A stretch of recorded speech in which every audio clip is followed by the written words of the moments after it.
السلام عليكم. هنعمل النهاردة بتيفور العيد التحفة جدا الدايب، خطير، طعمه احسن من بتاع المحلات 1000 مرة. وهنعرف ازاي نزينه، وهنعرف كمان كل تكاته وتفاصيله في التسوية علشان يطلع معاكي تحفة جدا كده، وكله لون واحد من تحت، دايب جدا، وكل اللي هيدوقه هيشكر فيه جدا، وهيعرف ان هو احسن من بتاع المحلات. فعلا جميل جدا، وكفاية ان انت هتعمليه ويبقى من عمايل ايديكي في البيت. يلا نبدأ كده مع بعض. معانا 350 جرام من الزبدة، انا هعمل نص كيلو بس من الدقيق. الزبدة بتكون في التلاجة، وبنطلعها قبل ما نعمل بحوالي ربع ساعة، بحيث ان هي ما تكونش سايحة، بتكون ماسكة نفسها كده. بصراحة انا العجان بتاعي كبير، يعني بياخد حوالي 5 لتر تقريبا الحلة بتاعته. فكنت حاطة فيه 350 جرام زبدة، طبعا ما خلطهمش كويس، فاضطريت ان انا اركنه بقى كده واستخدم المضرب الكهربائي.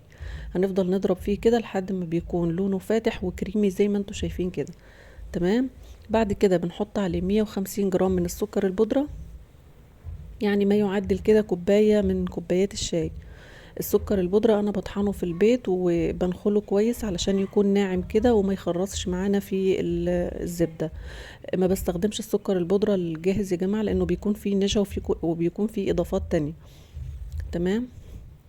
نبدأ بقى نلم من الجوانب كده بالاسباتولا بتاعتنا، ونضرب تاني كويس بحيث الزبدة والسكر يختلطوا مع بعض كده كويس. تمام. مكونات سهلة وتحفة جدا، وعايزة اقول لكم ان انا مستخدمة زبدة فرن، تقدري تستخدمي اي نوع زبدة انت تحبيه. معانا هنا 3 بيضات، بيضتين كاملين وصفار بيضة. هنبدأ نحط كده بيضة بيضة، وهنحط فانيليا. انا حطيت نص معلقة من الفانيليا السايلة. لو حابة تحطي اكياس بتحطي كيسين. تمام. يا دوب بنحط كده البيضة ونتوهها كده بالمضرب في آه، سوري، بنتوهها كده بالمضرب في السكر والزبدة. تمام. زي ما انتوا شايفين كده بنحط بيضة بيضة لحد ما كله بيتجانس مع بعضه كده. تمام.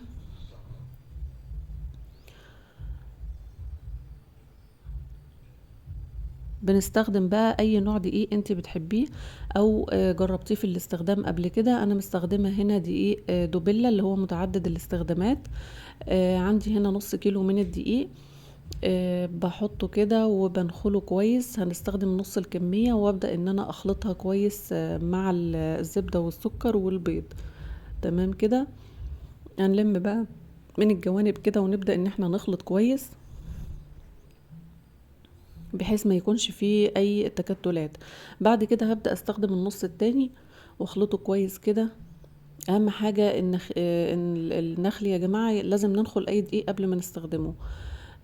هنبدأ ان احنا نخلطه كده. في الحالة دي ممكن نستخدم ايدينا بقى عادي كده علشان نحس بالعجينة اذا كانت يابسة او طرية. بنعجنها كويس كده. بعد كده بنغسل ايدينا علشان نختبر العجينة، لانك لو اختبرتي العجينة وانت بتعجنيها هتفضل تلزق برضو. فنغسل ايدينا كده ونختبر العجينة، ما بتلزقش في ايدك خلاص هي كده تمام وجاهزة للاستخدام. لو بتلزق في ايدينا هنبدأ نزود كمان شوية دقيق. تمام.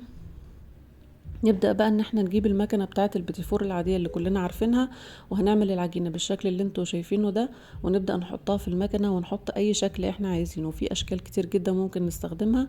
بالنسبة للصينية ما بندهنهاش اي مادة دهنية، احنا كفاية عندنا كمية الزبدة الكبيرة قوي اللي في العجينة، فمش هندهنها اي مادة دهنية خالص. نبدأ بقى نحط الشكل اللي احنا عايزينه. لو في شكل ما ظبطش معاكي ولا حاجة بتشيليه عادي تاني، مفيش اي مشكلة، ونحطه مع العجينة ونرجع نعمله من تاني عادي. تمام، مفيش اي مشكلة، الخطأ وارد يعني. خلاص. ممكن لو مش حابة او خايفة تعملي في الصينية كده على طول، تفردي ورقة زبدة. بعد ما بنخلص الكمية بتاعتنا بندخله على الفرن على درجة حرارة متوسطة في الرف اللي في النص. تمام. لحد ما بياخد لون حلو كده من تحت، وما بنشغلش الشواية لان البيتي فور بيكون لونه ابيض من فوق، ما بنشغلوش الشواية خالص. تمام. النص كيلو عملت منه الكمية اللي انتوا شايفينها دي. النص كيلو عملته منه حوالي 5 أو 6 أشكال زي ما انتوا شايفين كده.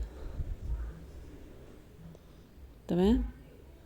التسوية بتاعته كلها كانت تحفة جدا، وكله جميل جدا من تحت. طبعا التزيين زي ما انتوا حابين بتزينوا بأي حاجة انتوا حابينها.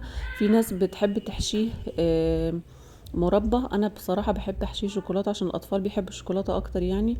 ما بحبش الفرماسيل، انا بس جبته اعمل 2 3 كده قدامكم خلاص، لان البيتي فور بيكون دايب كده والفرماسيل بيكون ناشف، فما بياخدش مع بعضه كده يعني، بيكون يعني مش ظريف واحنا بناكله كده. الشوكولاته ممكن نسيحها في الميكروويف دقيقتين كده وخلاص. ممكن نعمل لها حمام ميه، بتحطي ميه مغليه في حله وعلى البوتاجاز، وبنحط فوقها طبق او حله صغيره او طاسه ايا كان يعني، وبنحط عليها معلقه زبده او سمنه على الشوكولاته، وبنبدا نقلب فيها فبتسيح معانا وبتكون زي الفل. تمام. التزيين ده بقى بيكون بيرجع لذوقك انت بقى، بتزيني باي طريقه انت حباها. انا عملت زي ما انتوا شايفين كده. تمام.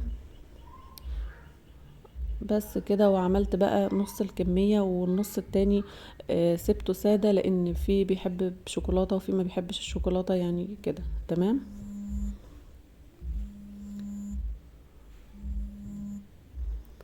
طلع تحفة جدا ودايب.